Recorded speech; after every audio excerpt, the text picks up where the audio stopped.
yang dimaksud tanduk setan ini siapa? Tanduk setan ini Wahabi. Mengapa Wahabi? Setan ini kan menghalang-halangi orang beribadah, mencegah orang untuk berzikir, mencegah orang untuk rajin sholat, mencegah orang ikut tarekat, mencegah orang ikut majelis zikir.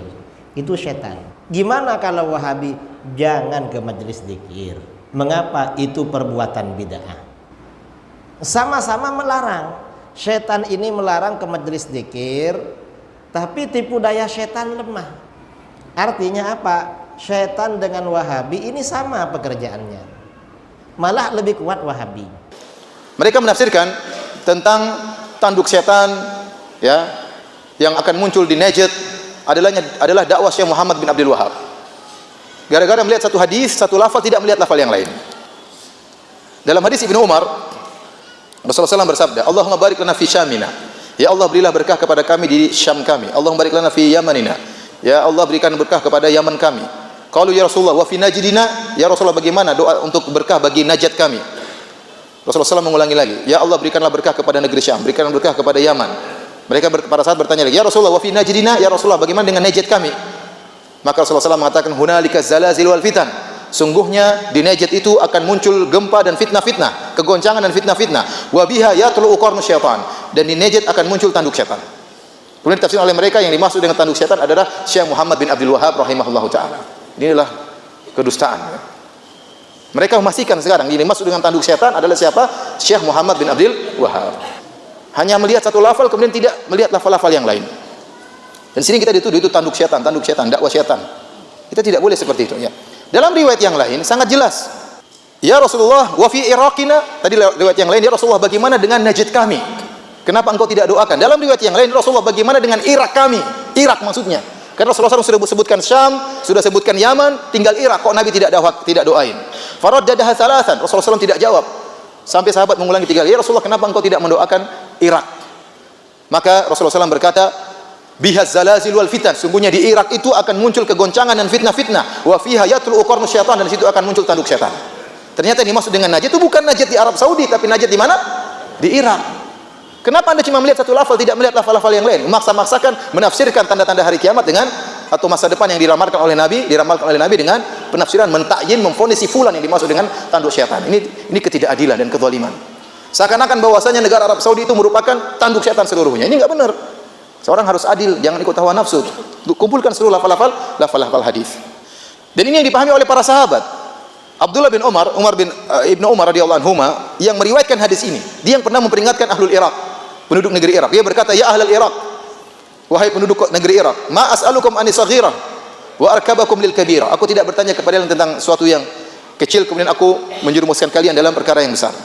Dari Ibnu Umar, yaqul, sami'tu Rasulullah sallam, aku mendengar Rasulullah SAW bersabda, innal fitnata taji'u min hahuna. Sungguhnya fitnah akan muncul dari sini. Wa auma abiyadihi nahwal masyriq. Dan Rasulullah SAW beri isyarat ke arah timur.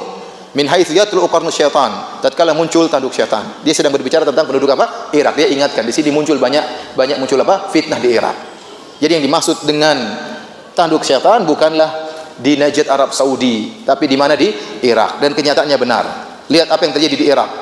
Utsman bin Affan radhiyallahu anhu dibunuh oleh orang-orang yang datang dari Irak. Mereka berkumpul kemudian datang membunuh Utsman bin Affan. Kemudian juga Husain radhiyallahu anhu dibunuh di Karbala, dan itu juga di mana? Di Irak. Kemudian orang-orang Khawarij kabur menuju ke Irak. Kemudian firqah Al-Qadariyah, Al-Jahmiyah, Al-Mu'tazilah semuanya muncul dari Irak. Kemudian fitnah Al-Mukhtar yang pernah ngaku sebagai nabi juga munculnya di mana? Di Irak. Dan seterusnya. Jadi yang dimaksud dengan tanduk setan bukanlah Najd Arab Saudi. Najd Arab Saudi maksudnya di daerahnya Syekh Muhammad bin Wahab, tetapi maksudnya apa? Irak. Jadi kita harus mengumpulkan seluruh lafal-lafal hadis sehingga kita bisa menafsirkan dengan benar. Kemudian bukan berarti bahwasanya tatkala Rasulullah SAW mengatakan akan muncul ada fitnah di Irak berarti Irak tercela terus seluruhnya. Enggak begitu juga. Yang dijelaskan oleh para ulama, yang tercela bukan tempatnya, tapi yang tercela yang tinggal di tempat tersebut. Yang tercela yang tinggal di tempat tersebut, ya. Seperti Rasulullah SAW mendoakan negeri Yaman. Padahal di negeri Yaman pernah muncul seorang yang bernama Al-Aswad Al-Anasi, dan dia pernah ngaku sebagai nabi. Dia pernah ngaku sebagai nabi dan muncul di Yaman. Apakah tatkala ada pernah muncul seorang mengaku sebagai nabi kemudian bikin fitnah di Yaman berarti Yaman tercela seterusnya? Jawabannya tidak. Bukankah kota Madinah pernah ditinggali oleh orang Yahudi, pernah ditinggali oleh orang munafik? Apa kota Madinah menjadi tercela? Tidak. Yang dicela bukan tempatnya, yang dicela apa? Yang tinggal di situ. Taruhlah benar bahwasanya ada kerusakan pernah muncul di Arab Saudi. Ya, seperti mereka katakan munculnya nabi palsu Musailimah Al-Kadzdzab. Iya, thayyib. Kalau Musailimah Al-Kadzdzab pernah muncul dari Arab Saudi, apakah menjadikan Arab Saudi tercela terus? Jawabannya tidak. Berarti tempat tersebut tercela sampai hari kiamat, pusat kekufuran sampai hari kiamat? Jawabannya tidak. Irak pun demikian. Oleh karenanya banyak ulama yang tinggal di Irak. Abu Hanifah Al-Kufi tinggal di mana? Di Irak. Ya. Banyak ulama, sebagian sahabat pergi ke Irak. Husain saja ingin pergi ke Irak waktu itu. Kemudian siapa juga? Imam Syafi'i rahimahullahu taala pernah pergi ke Irak untuk belajar. Benar Irak sumber fitnah, tapi kita bukan berarti setiap saat fitnah terus, setiap saat sesat terus. Ini tidak benar. Maka saya katakan mereka yang benci terhadap kerajaan Arab Saudi, kalaupun Arab Saudi punya kekurangan, maka harus menilai dengan adil, ya. Bukan menilai dengan hawa nafsu. Apalagi berdalil dengan hadis, hanya melihat satu lafal kemudian meninggalkan lafal-lafal yang lain.